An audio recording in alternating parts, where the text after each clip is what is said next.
Hi, I'm Scott Leadingham. Thanks for joining us here in the unique Northwest. If you're a reader of the Spokesman Review, you might recognize the name of our guest. Well, he's no longer with the Spokesman Review. He is now one of us, you might say. Nick Deshais is the new Inland Northwest Correspondent for the Northwest News Network and Northwest Public Broadcasting. So another transportation-related topic that you covered recently on your first day on the job actually was this thing called the Idaho stop as it relates to bicyclists and laws that they have to obey. That's and right. It possibly could be bleeding over here into the state of Washington. That's so right. What is the Idaho stop, and is it going to come to Washington? Yeah, so basically the Idaho stop allows bicyclists to treat stop signs as yield signs. So if they have a clear right of way, they don't have to stop. They can roll through the stop sign.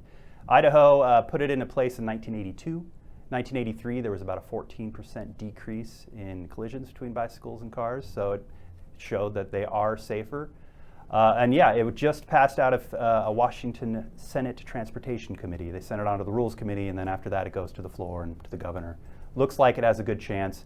It will make Washington, I think, the 5th state to adopt the Idaho stop. Already Delaware, Oregon just implemented it January 1st. They passed it last year, and it just was implemented about a month ago. And so we'll see, we have a lot of cyclists in Washington State, especially on the west side, of course, but even in Spokane, there's a healthy cycling population, and in Pullman, I know there is one too.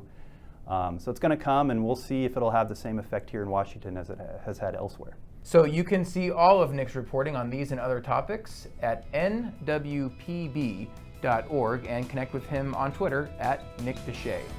Thank you for joining us here in the unique Northwest.